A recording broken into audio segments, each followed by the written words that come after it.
Hey, welcome back. Another day, another vlog. Well, good to have you back on the couch here.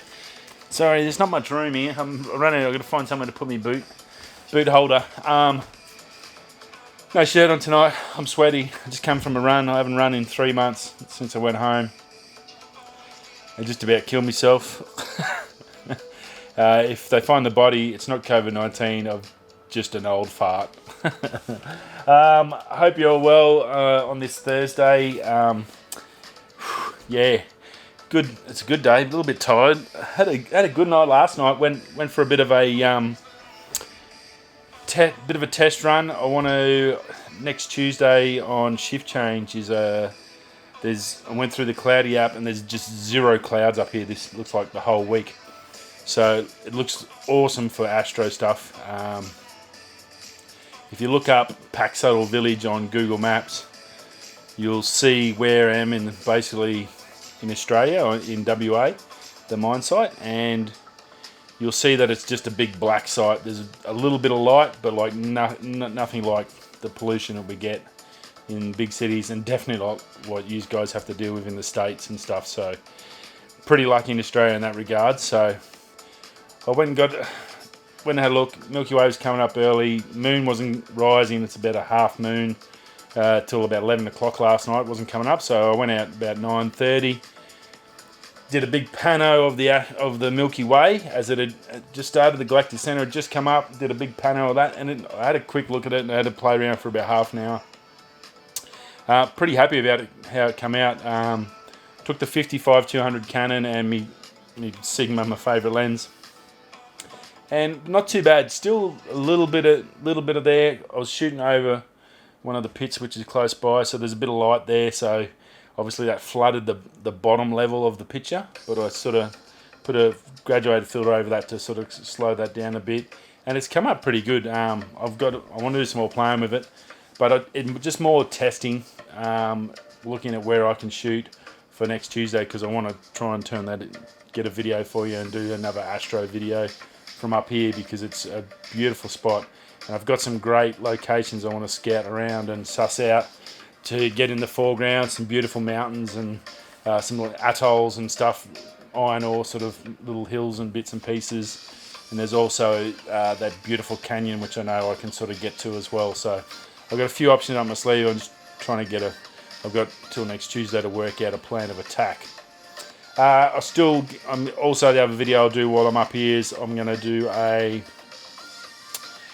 room tour, and I'll also might turn it into a revisit of last year's video about the camp and site and life. That's been really super popular. Heaps of people have been watching that video lately. I think it's now my second biggest video watched, which is just insane. And I do appreciate everyone watching it. It's pretty awesome. I've had heaps of cool comments, heap of people asking me questions about how to get into mining and stuff like that, and it's been really positive. And if I can help it anyway, I'll definitely do what I can to, I guess, steer you down the right path. It's the hardest thing with mining is the actual first time you get into mining. It's harder to get kicked out, it seems, than it is to get in, and it's just a matter of just keep going, and that's all I did. I just kept fighting and just find a way. I did through contractors and stuff like that, so it's pretty interesting. So I might talk a little bit more about that and do another tour around the camp. My editing and my video skills are a little bit better, and I might be able to incorporate that a bit more with the surrounding area as well in the video. So I'll probably do that, I reckon, and that'll at least fill up these 2 weeks, because I forgot the rest of my stuff at home, which I'm just regretting big time now. And other than that, I had a person today contact me by message, and they wanted to my Mundaring video, Mundaring Weir video. They're doing a degree or something in journalism, and they wanted to borrow some of the footage and bits and pieces out of the video. So I was pretty stoked with that, and said, yeah, no dramas, happy to use it. That's fine. If that helps you out with your schooling, that's even better. That's no dramas. So yeah, that's sort of some good positives coming out of the channel, and pretty stoked. on a positive, massive big thanks to everyone. I said we're pretty close to our 200, and today someone did it, number 200. Wow, cheers guys, that's pretty darn cool. 200 subscribers. I actually never thought I'd get there. I remember watching PewDiePie when he had 100 million. He sort of talked about when he first started out, he had like 5 people or 6 people or 10 people or something for a year, the first year, and I was pretty much like that. I think my first 6 months I had about 3-4 people, and then even for the next 12 months, it's only in this last probably I guess 9 months or 6 to 8 months that I've actually, it's just got better and better, and I think a lot of that's to do with the quality that I'm getting a lot better at what I'm doing and the editing and stuff like that, and getting regular in the content. So that's pretty cool, and I'm super stoked. As I said, I'll work out a bit of a plan on how I can get a bit of a comp going on something on there. I'll work something out for us. Right.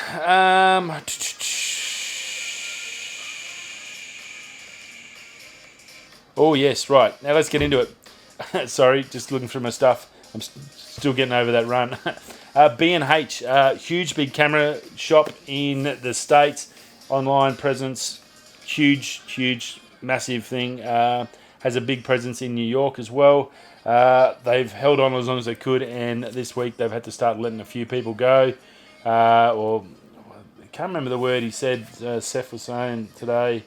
I think it was Jared Poland was saying today. But yeah, basically they'd been paying their wages since March, and this week has just gone. They just couldn't do it anymore, so they've had to shut it down, or not shut it down. They've had to let some put a furloughed or whatever it is. It's a little bit different in the States than it is in Australia.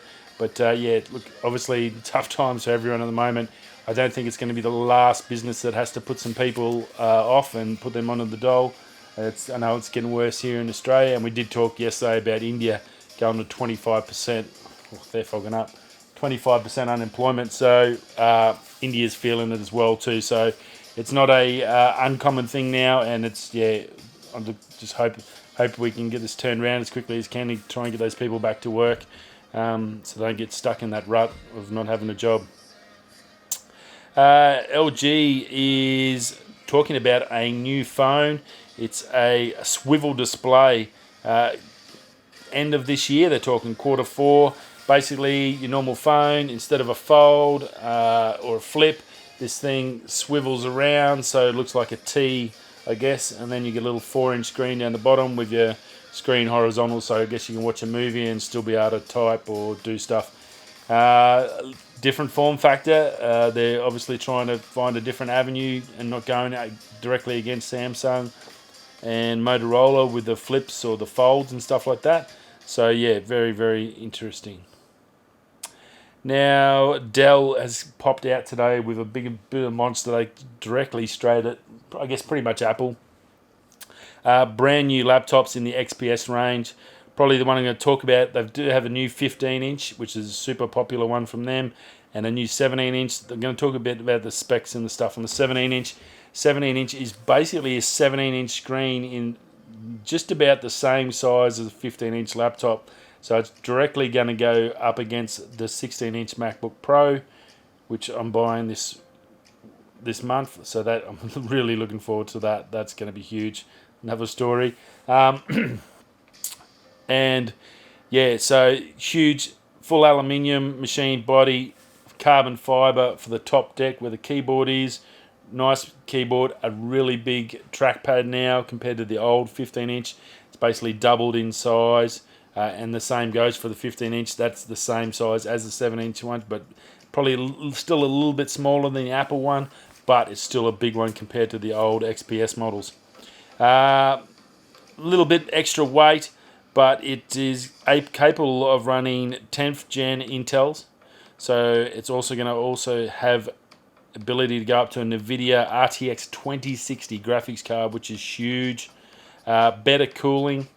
It's a 16:10 display, so instead of making it wider, obviously because it's bigger, how they've fit it all into a smaller thing. They've taken that bottom bezel and taken the screen down that way. Super thin bezels.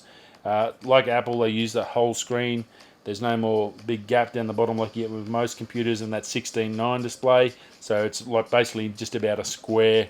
4K, it'll do 4K HD. There is a 1080, but the 1080 won't be touchscreen to start with. The 4K is a touchscreen. It's 100% Adobe RGB, so that's fantastic for us photo guys and video guys. Make sure we got our colors right.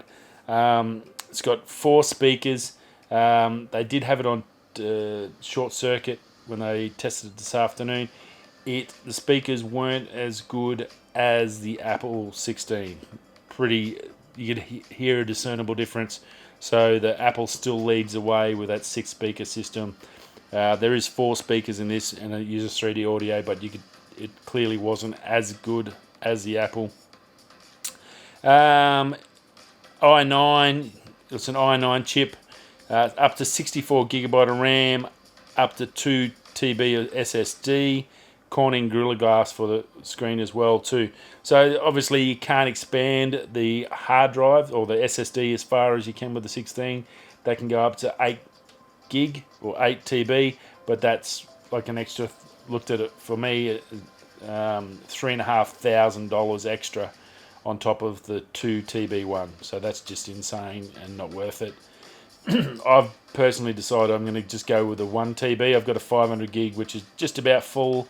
But I manage my files a lot better now. I don't need everything on my computer. I'm using my backup drives to store the heavy lifting and then just bring files on. Only time it hurts me is when I'm a dickhead and I leave it on the hard drive and don't transfer it when I come to site, as I've told you about. But yeah, look, 2 TB is heaps. I think that, and that's why they haven't tried to push it too far. You'd be hard pressed to really need more than that on a laptop if you're actually just traveling around and use it as a laptop. So look, it's an amazing bit of kit. Looks really nice. I do like the carbon fibre on the top deck. The keyboard's really good. It's a good keyboard. Plenty of travel, 1.3mm travel if that needs anything, but it's got a very tactile feel, as I said, so it's obviously a really computer sort of keypad. Sorry, my bad.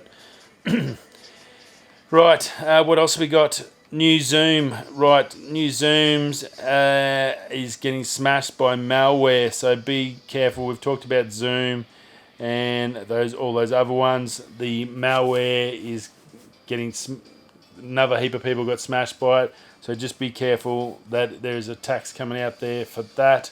They're sending out basically fake emails with your links to Zoom. You know, when you have a meeting come up, you get that email, click on this to go to your meeting.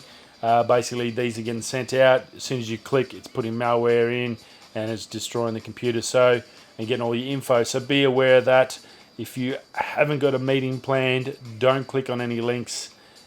Delete it, put it straight to spam. It's obviously really good because it's catching a lot of people. So yeah, one to watch out for. Now, if you're into burgers, like I am, hence why I have to go for a run. First We Feast, which does the spicy chicken wing challenge with the actors and the famous people, the hot wing challenge, which is really good. They've got another show on there. Gentleman's a bit of a burger aficionado, I guess you could call him. He's gone through the history of the burger. He's really switched on. It's really smart guy. He's gone back and traced all the history through America about burgers. Now, First We Feast channel on YouTube is doing his own channel. I think it's called the Burger Show. I think it's the Burger Show, and he's the Burger Scholar. I think that's the thing. Go check it out. Very cool. Watched one today. It was from a small part of Missouri, the top part, where what they used to do is use leftover breadcrumbs, mix it with the mince, and that's all that it was. There was nothing else. No egg, no onion, no spices, no whatever. Just a little bit of salt when it's cooking. Smashed it together, made a burger. It was really cool. It goes through it's really, really fascinating. It's pretty interesting about burgers. There's a lot of great food shows on that First We Feast, so definitely something worth checking out. Also, and that's about it tech-wise, COVID. The COVID updates. New South Wales pubs and clubs Friday open 10 people maximum. So great news for the people. They've been copping a flogging for probably the most. Between them and Victoria have had the worst run. They're getting a little bit of a reprieve this week. Pubs and clubs will be able to open, so that's your RSLs as well. So that'll be good for a lot of the elderly guys that want to have a beer and the single guys. So that's cool. 10 people will be able to go in, have a counter meal, have a drink, get some money coming back in, get these people back to work.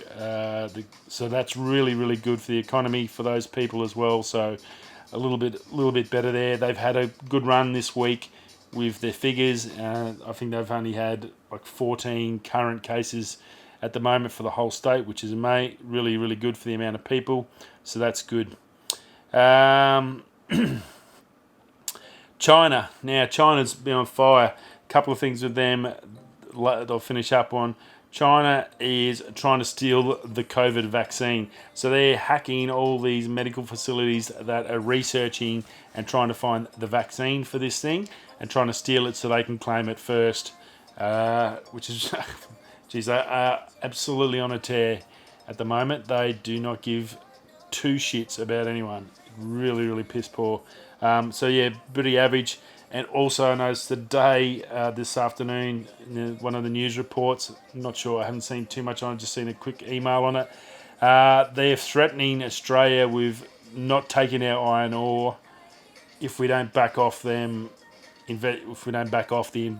investigation request we've asked to find out about this COVID. So I think they're pretty much asking for trouble here. As far as I'm concerned, they can get nicked. That's, mate, if they don't get iron ore off us, South America's a heaps longer wait. They're not going to be making any money to do anything anyway, so they need us as much as we need them. Yeah, they are really getting too big for the boots. I think someone needs to pull them in the line a little bit. It's not good. Not good at all, especially going to threaten even more jobs for us in Australia, so that's something else I guess we have to worry about. Hopefully our government will stay strong and not back down and just push back on them. I think that's something you have to. You can't let these bullies, in all cases, if you let a bully keep bullying you, you got to go. You've got to stand up and take the fight to them. It's the only way it's ever going to stop. So, yeah, that's my say on that. Other than that, yeah, look, I've been waiting for about 4 years to buy a new laptop. This last year has just killed me. Trying to edit this channel and do all the stuff I do. I've talked to you in the past how long it takes me to render out videos and everything, especially up here on site. It takes like 40 minutes just to upload a 2 gig file just each night for the daily vlog, so I've got to really keep these under 20 minutes. So yeah, I'm finally got some money saved up to get my new computer, and I'm super stoked about it. So I'm going to be, I've gone the 16-inch MacBook. I want that extra RAM and power so I can do my Premiere Pro stuff. And yeah, looking forward to it. So I'll be picking that up next break, hopefully. Fingers crossed I'll get it delivered for next break. So I'll order that on the start of night shift. And that's about it. Oh, I needed a drink. Yeah, what can I say? That's about it. Another day. Yeah, not too bad, not too busy at work. The boys they had a busy day today, but we got through it. Yeah, another day. Glad you could pop by and join me. Thanks again to whoever it was that was number 200 that subscribed today. You're a bloody legend. I do appreciate it, and I appreciate every one of you as much as the next. Hope you all have a good Thursday. Tomorrow's Friday, end of the week for you if you're working. If you're still stuck at home, yeah. Next week's going to be a good week. I think everywhere is going to get a little bit of a reprieve next week in Australia at least. Let's hope we get some more good figures over this weekend for the rest of the world in the States so they can get a little bit of a reprieve too. and hopefully turn this round and sort of head towards June with a really good positive feel and on everyone bouncing and turning it around to come back. So anyway, another day. I will see you all again tomorrow for the end of the week show. I'm still going to just do Monday to Fridays. That'll give me 2 days off. I think I'm going to need it up here this swing, especially this swing, first one back. It's going to hurt. Yeah. Rightio. That'll do me. I've said enough. I'm waffling on now. Have a great night. I'll see you all soon. 200. Yeah. Woo.